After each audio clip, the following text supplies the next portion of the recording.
It's the 7th of October, 2023. Everyone knows the drill, code red. As soon as you hear it, you just go to the safe room. Israel awakens to the worst terrorist attack in its 75-year history. It felt like someone hated us deeply and wanted to murder us. They threw a gas grenade. My first thought was, oh my God, I'm gonna die like a Jew in the Holocaust. Hamas's murder spree is followed by Israel's revenge. Since the 7th of October, nothing is as it used to be. After seeing what they did to us that day, it became personal. I feel they took my empathy away.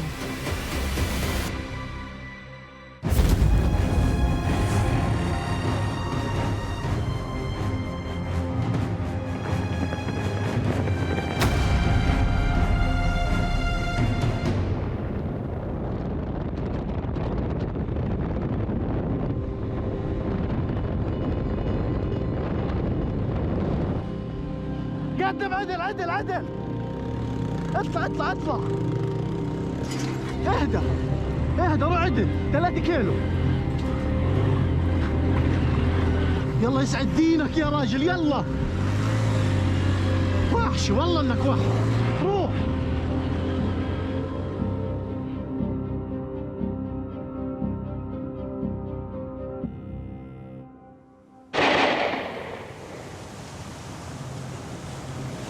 Tel Aviv, the 6th of October 2023. Since Israel was founded in 1948, the country has faced hostile neighbors. But today, on the eve of a Jewish religious festival, all seems quiet. The population safe, the borders secure.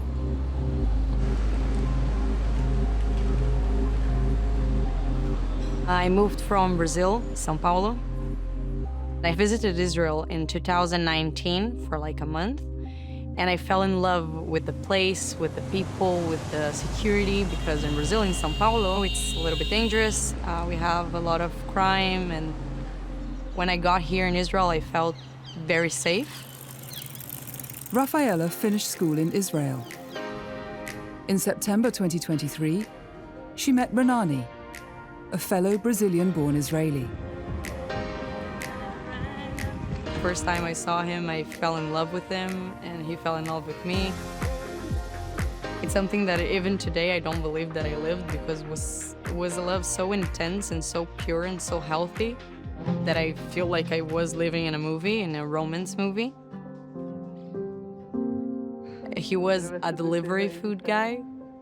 He was a simple guy. He didn't need much to be happy. Lindo again. Renani asks Rafaela to come along to the Nova Music Festival. It's a rave dedicated to peace and love. He asked me if I wanted to join, and I decided that I wanted to go because it sounded really great. I'd never been to a rave before.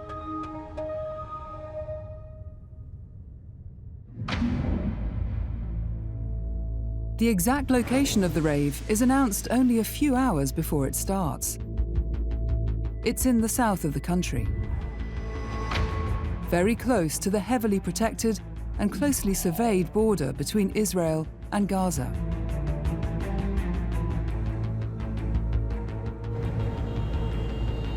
On the other side is the Gaza Strip, home to nearly 2.4 million people.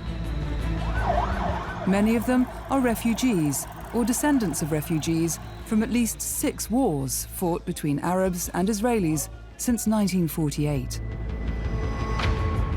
The Gaza Strip is tightly controlled by Hamas, a political and military movement. Elected in 2006, it has ruled the territory with dictatorial powers ever since. Its declared enemy is the State of Israel, which they regard an illegitimate occupying power.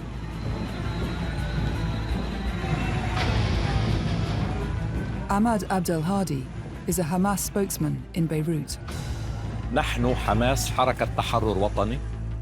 قيادة الحركة هي المعنية بمثل هيك قرارات ذات طابع استراتيجي، نعم، بغض النظر أن القيادة العسكرية هي المعنية بالتنفيذ ومتابعة التفاصيل الميدانية. Hamas has been designated a terrorist organization by 61 countries. At regular intervals, Hamas militants fire rockets into Israel. Most of them are intercepted by Israel's Iron Dome anti-missile shield.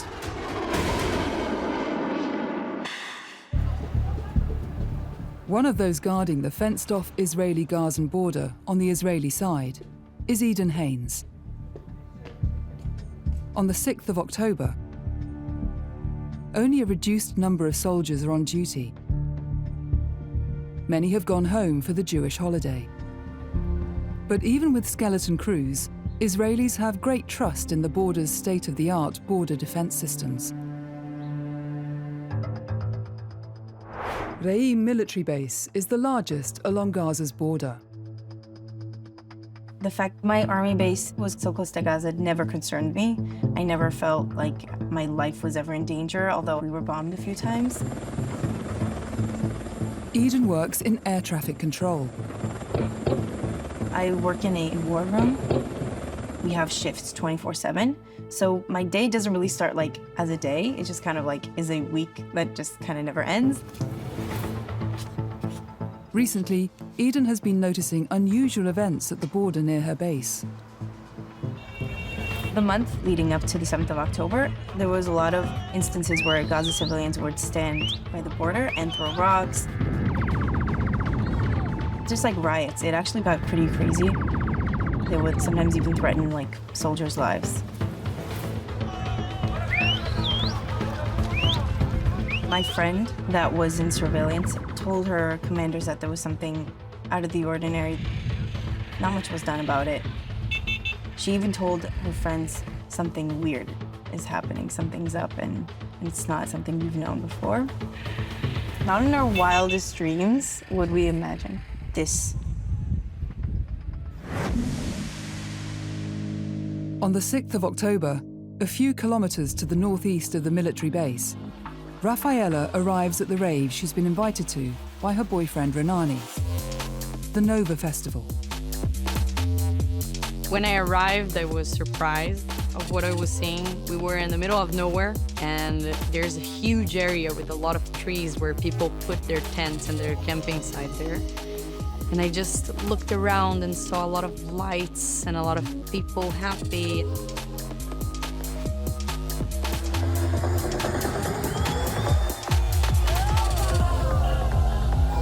It was an amazing night. It was the most amazing party. I mean, the Nova was once in a lifetime experience. We were super happy and in love and just feeling this vibe. And then the sun is rising and everyone is happy and looking around, and I would see people just smiling ear to ear and laughing and talking and dancing and just, oh my God, the day is beginning and it's such a beautiful day. And then suddenly the music stopped.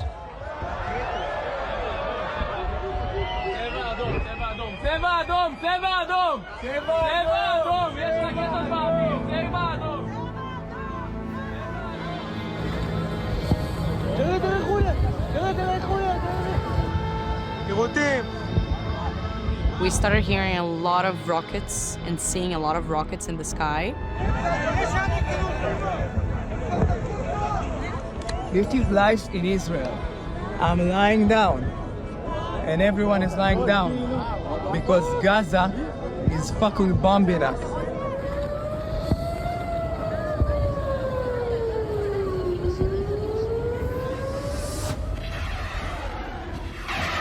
At Re'im military camp, Eden's border unit comes under fire.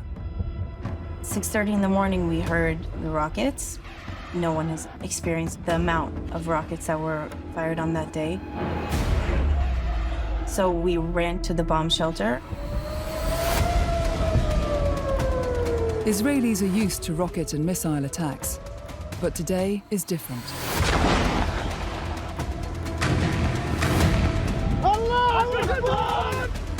Thousands of armed Hamas members breached the barrier separating Gaza from Israel. Dozens paraglide over the border under the cover of rockets. The Iron Dome is useless against enemy forces on the ground. Because much of the Israeli military is on leave, the attackers have an almost free rein. Armed men head towards Israeli settlements, including the kibbutz Kfar Aza, 2 kilometers from the border. Kfar Aza is one of the country's 270 kibbutzim, or communal settlements. It was founded in 1951 by Jews expelled from Egypt and Morocco. Human rights worker Ziv Stahl now lives and works in Tel Aviv, but she grew up in Kfar Aza. She decides to spend the holiday with her family in the kibbutz, although the proximity of the border makes her nervous. I was worried about what's going on in Kfar Aza in the recent 20 years, I would say. There has been a lot of incidents of firing missiles and bombshells. I used to be very nervous about going to visit. Actually, my family keeps laughing at me that I was so careful all the time that I didn't go every time there was even hint of an escalation. I would avoid from visiting. And this time I actually came and I got the worst. There was a lot of bombing sounds and a siren, which in Kfar Aza it's not really a siren. It's a voice calling and saying code red.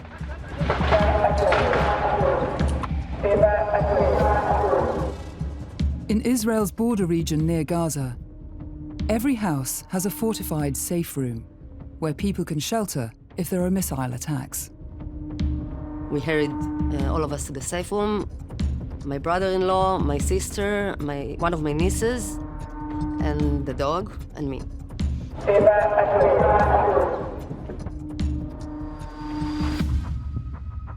I think after about 20 minutes, there was silence, and we left the safe room because we didn't have coffee even. And I'm a smoker, so sadly. So I went outside and sat on the balcony to have a smoke. And I heard distant shooting, but I thought since it was Saturday morning, very quiet, that it comes from the fence. It wasn't close in any way. But soon enough, there was another siren, and I got up and ran to the safe room.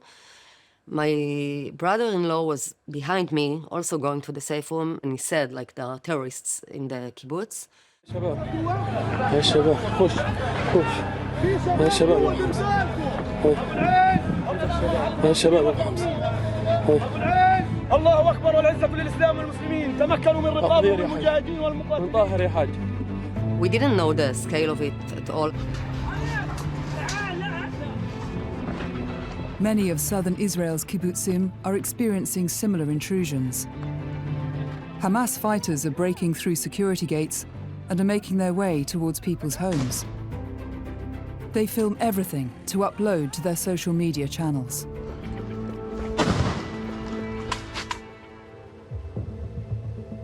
This large-scale attack on military and civilian targets seems to catch Israeli security forces by complete surprise. Even though 3 weeks prior to the attack, Hamas had posted a training video preparing for exactly that scenario.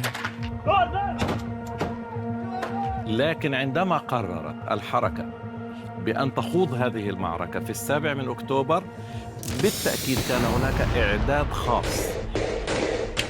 حركة حماس كان لديها نقاط مراقبة على الحدود مع أراضينا المحتلة من شمال غزة إلى جنوبها. For years, Israel's right-wing governments had been holding indirect negotiations with Hamas via Egypt and had allowed Hamas to receive money from abroad. It was a strategy to divide Gaza from the West Bank and prevent the establishment of a Palestinian state. It gave Israel a false sense of security. Yohanan Tsoref is a long-standing Israeli intelligence and military insider. He is as surprised by the attack as the rest of the Israeli intelligence community. Since 2009, since the 7th of October, there wasn't a serious attempt to begin any kind of negotiation between Israel and the Palestinians. The idea Hamas is afraid of entering to another confrontation with Israel was very dominant in the Israeli intelligence. Also, the feelings that our technology can reach to everything, we can know everything before even they are thinking about it. We were arrogant here.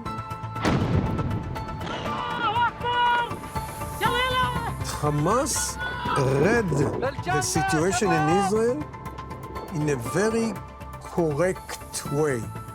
They also had a lot of intelligence means to understand how we behave and what we are doing. So they prepared very well for this day.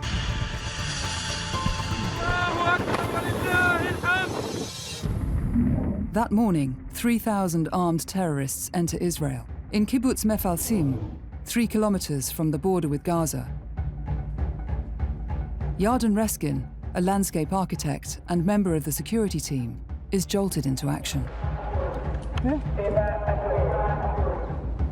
We started to understand that something is different because the sirens didn't stop.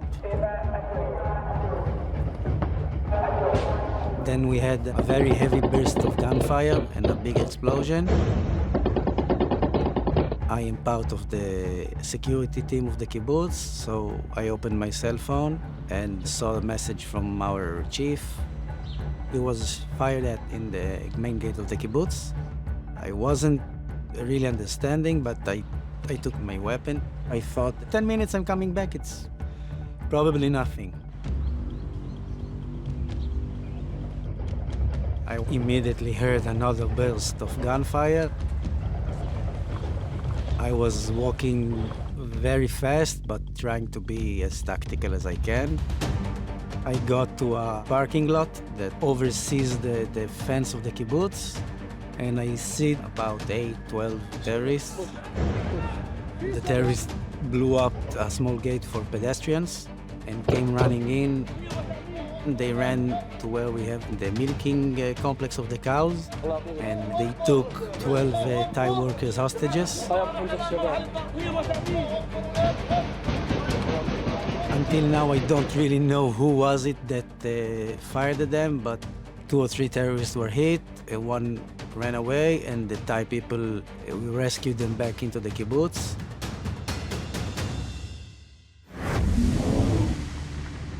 Meanwhile, Rafaela and her boyfriend Renani have left the Nova Festival. They hide from the missiles in a bomb shelter on the side of Road 232.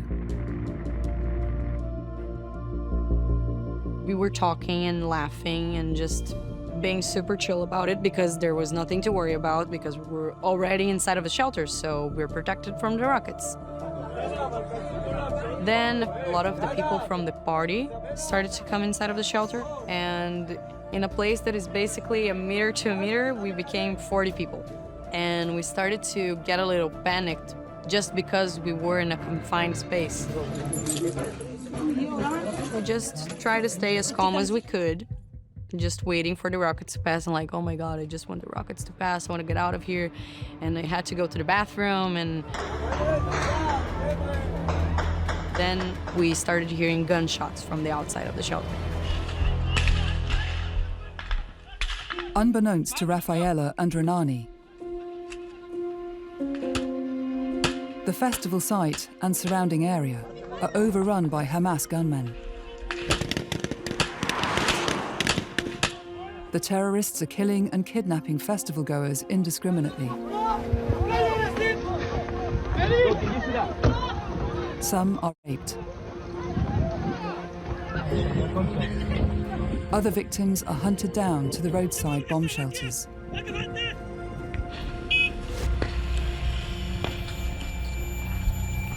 The police officer that was in the outside of the shelter, we heard them killing her.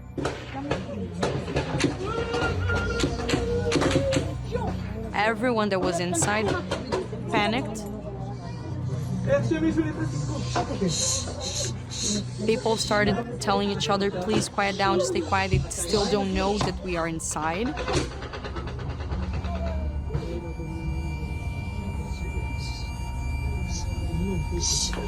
In the meanwhile, they were throwing a lot of RPGs on the shelter, and we were hearing a lot of booms, and they were screaming and celebrating and laughing and screaming the famous phrase, Allahu Akbar, and we were just getting super panicked.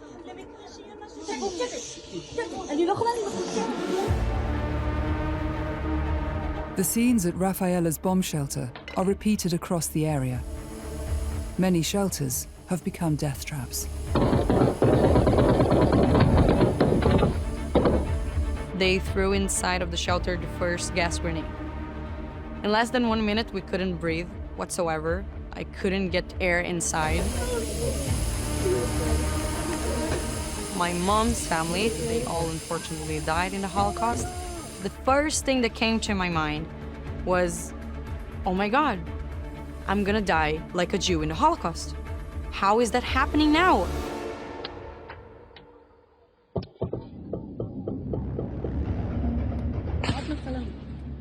Meanwhile, many partygoers are stuck on the roads leading out of the Nova festival.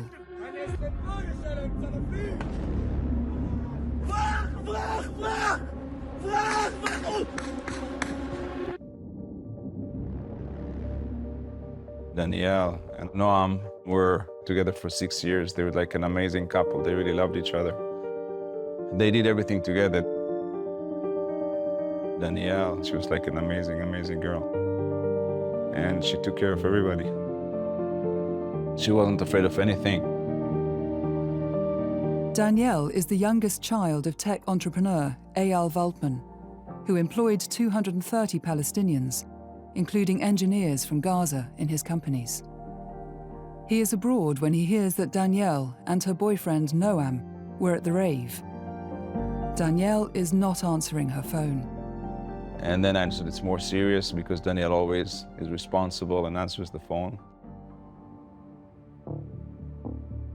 Eyal tries to piece together their movements after the attack started.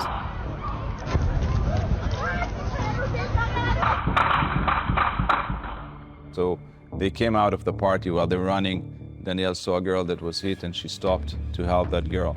And she didn't leave that girl until she knew that someone else was taking care of her, and then they ran to the car.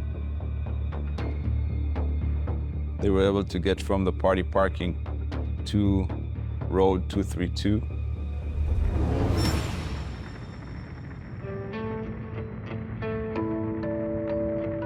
Road 232 links the southern kibbutzim, which run alongside the Gaza border. It has become a killing ground. Mefalsim sits right on that road. I went out of the kibbutz gate to see what's going on the road, if there's something that we can help or do. The pictures that everyone saw of the road littered with cars and dead people, it was obvious there is nothing to do. And one of our guys said, let's go back in because we look like the terrorists. We had black vests. We were very afraid that somebody may be seeing us and thinking terrorists still alive.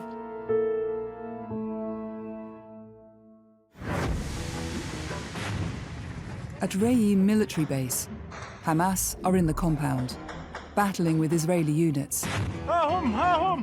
Eden is in a bomb shelter. We didn't have any weapons because that's not our responsibility. I was trying to be calm and collected. There was also some moments where we heard the non-stop bombs of any sort. It was a helicopter shooting, it was hand grenades, it was any type of bomb that you can imagine right outside our bomb shelter. And there was a few moments where I hear like these quiet steps and you hear like Arabic outside, and that's when you were like, that's my end. My friends did call their parents and tell them they loved them. I just knew my parents wouldn't answer because we're religious. Their phones were off.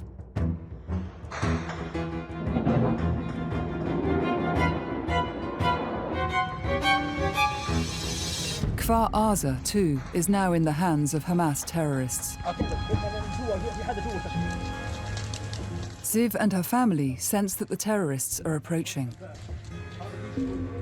My brother-in-law was on the outside of the safe room. He was lying on the floor with the gun, and we were in the safe room trying to keep quiet, trying to keep the dog from barking. There was a gunfire shot very close and very loud. Three of us freaking out, not really knowing what's going on, if there's someone in the house. Ziv's niece Ori and her boyfriend Sivan arrived from another part of the kibbutz. He was shot through the door of their safe room while trying to hold it closed. The safe room is supposed to protect you from missiles and bombing, not from a terror attack. It has no lock on the door, as we learned on the 7th of October.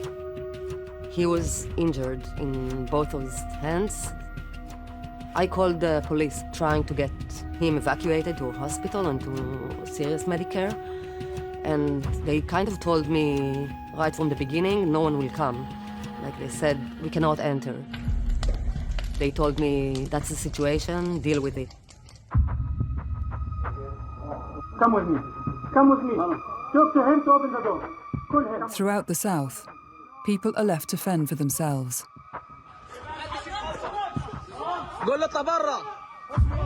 The internet is flooded with footage filmed by the terrorists.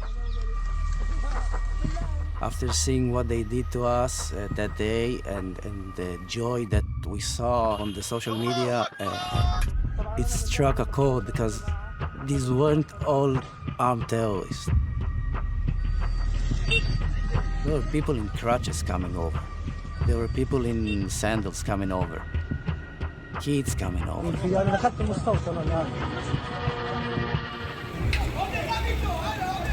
The police and security forces are battling to repel the terrorists. Until they do, the festival goers hiding in bomb shelters are sitting ducks.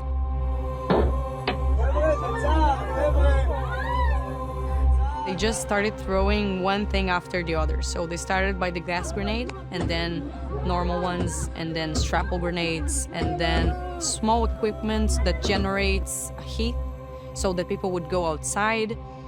Molotov cocktails, they would wait for all of the smoke to go down, and then they would go inside 2 to 3 terrorists at a time and just shoot everyone that was alive.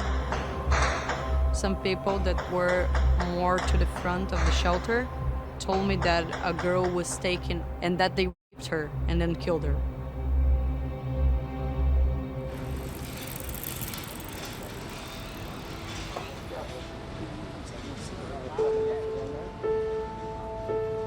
Rafaela is still haunted by the memories of October the 7th. She and her boyfriend Renani had been the first ones to enter the shelter. After several hours, they were in the furthest corner from the entrance of the packed room. We have bodies on us of people that died. They're protecting us. And I just stay there with him, close to me, like glued to me.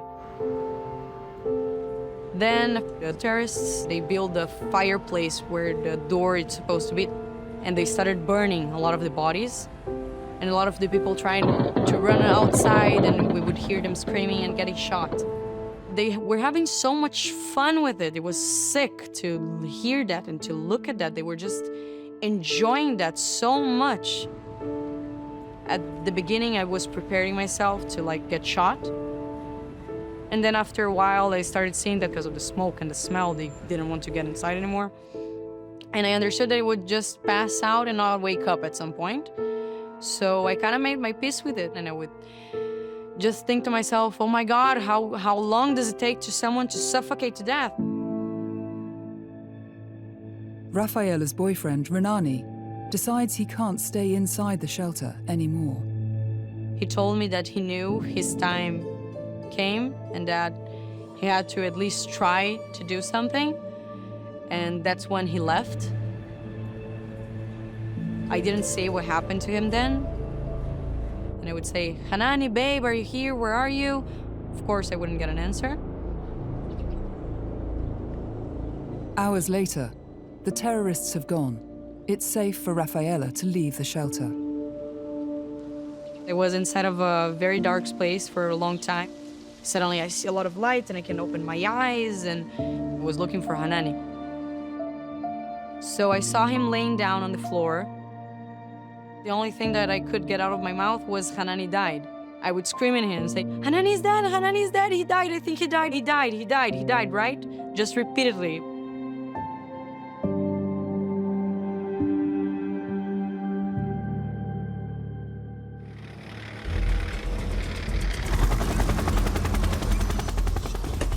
After hours of delay, the Israeli police and military arrive in force. They gradually manage to get the upper hand across Israel's border region. At Re'im military base, after 10 hours in the bomb shelter, Eden is rescued. It felt like the end of the world, and like there would be nothing left from my base or from like anything around it, because it was so like relentless bombings. So when I first popped my head out, I was really surprised to see that there was still things standing. The skies were blue, birds chirping. I remember seeing like a line of soldiers. They just told us like, okay, the terrorists are on your left, just run. And we did. Eden makes it to a military war room, where she resumes her air traffic control duties. The tide is starting to turn.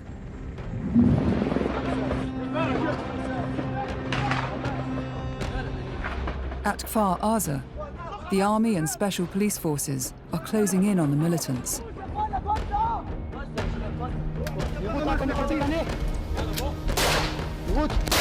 אתה ישראלי? בוא חלום תבוא, מהר. תעלה לג'יפ, פה היה RPG.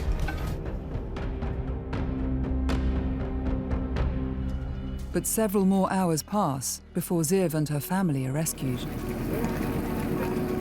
Altogether, we were in the safe room for more than 14 hours. We were all in pyjama. And they took us out of the kibbutz. The smell was horrible. I think that's when we first realized that this is like something else, nothing we've seen before. It smelled like fire and gunfire, and the noises were horrible.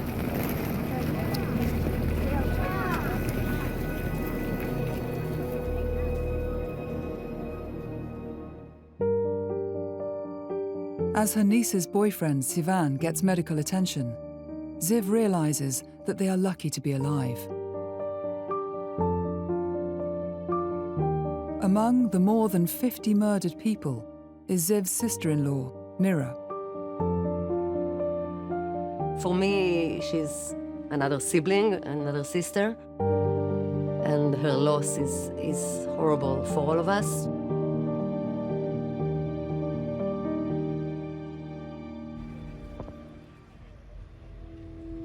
It takes the army more than 20 hours to clear Kfar Aza of terrorists. Hamas tries to justify the attack. ولذلك عندما نقوم بفعل مثل 7 أكتوبر هذا من حقنا لأننا مقاومة وهناك احتلال. الرواية الإسرائيلية أن حماس ارتكبت مجازر وقتلت الأطفال واغتصبت النساء لا تستند. ما حصل كان موجها باتجاه الجنود الإسرائيليين. بعد ما انتهت كتائب القسام من تنفيذ العملية دخلت الناس من غزة إلى الأماكن اللي كانت محل اشتباكات ويمكن هناك أن يحصل بعض الأخطاء. Hamas kills 1,200 people during the terrorist attack and injures scores more. The harrowing body cam and video footage taken by the perpetrators and uploaded to Hamas's social media channels makes denials sound hollow.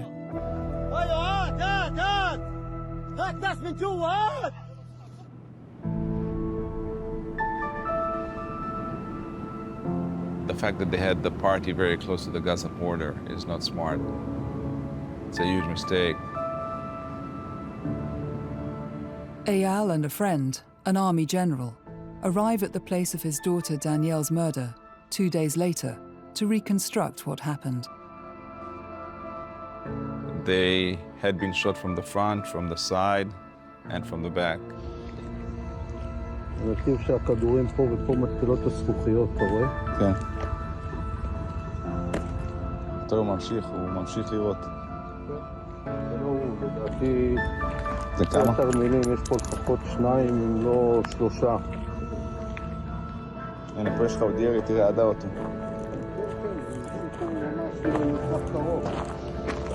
The car was full of bullets, and the airbags were deployed. It was full of blood. אבל פה כבר אין. פה יש לנו כדור, אתה יודע, אחד, בודדים פה. אז יכול להיות שהם... לא, הם ראו שהם כולם גמורים, אתה רואה את זה.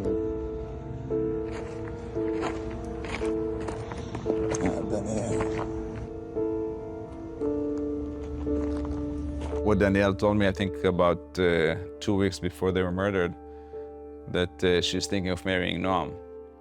And instead of having a wedding, we had a funeral where we buried them together.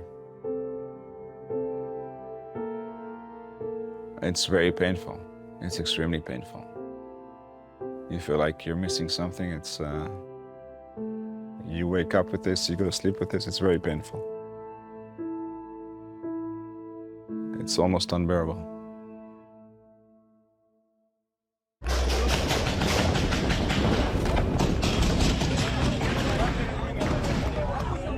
Fighting between Israeli security forces and terrorists continues for more than 48 hours.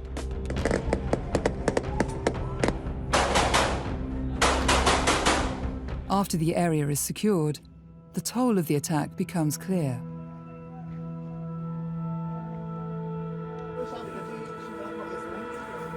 In addition to the 1,200 people who have been murdered, 252 have been taken to Gaza as hostages. They are to be exchanged for Palestinians in Israeli prisons.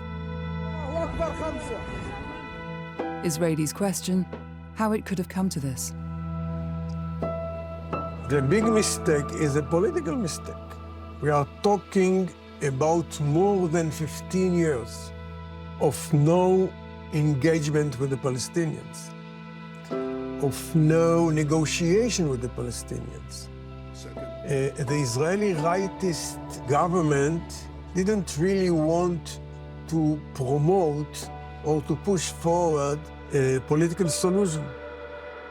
And we here in our institute said a lot of time, you can't ignore the Palestinian issue because the price will be very, very high.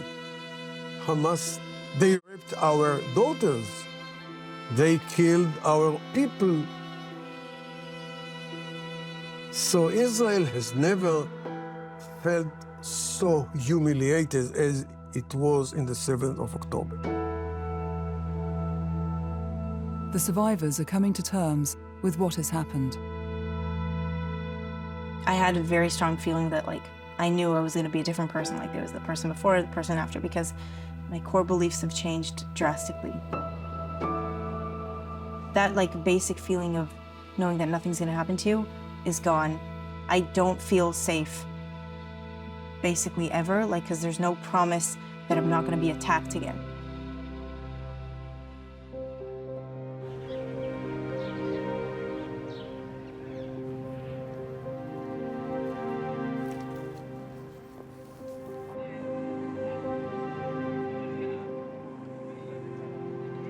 Hanani was the most amazing person I've ever met. I never met a person that is so kind and so genuine and so light and filled with love and empathy. And all the time that I spent with him was just a blessing, and I'm thankful every day for every day that I spent with him and for every moment that we spent together.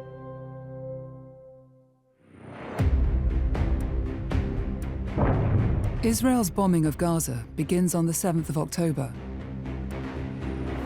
It intensifies in the days that follow.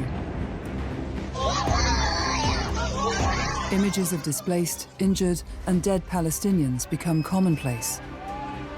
Israel says it seeks to hit Hamas, hiding in tunnels under residential and civilian buildings. I feel they took my empathy away. If I had empathy for, women or children or uninvolved people, now I don't. After seeing what they did to us that day, it became personal. It became against me, against my kids, my wife.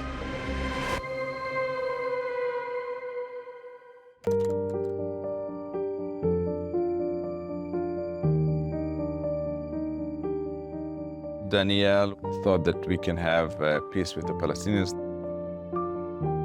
And unfortunately, she was murdered by them.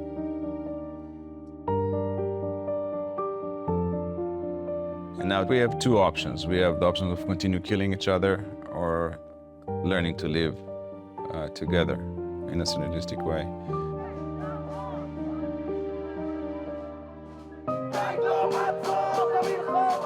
I don't think there is any justification to the killing of civilians and to kidnapping civilians, but I do see the attack as part of a larger situation and context, which is Israeli occupation.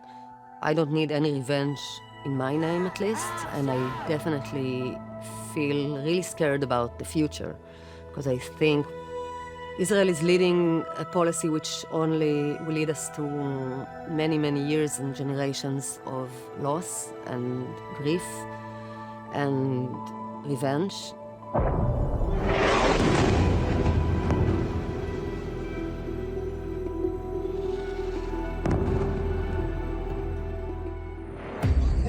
While the Israeli bombs fall on Gaza, 250 hostages remain in captivity.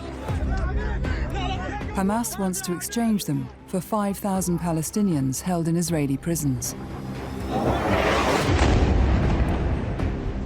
It will result in one of the worst hostage crises in recent history.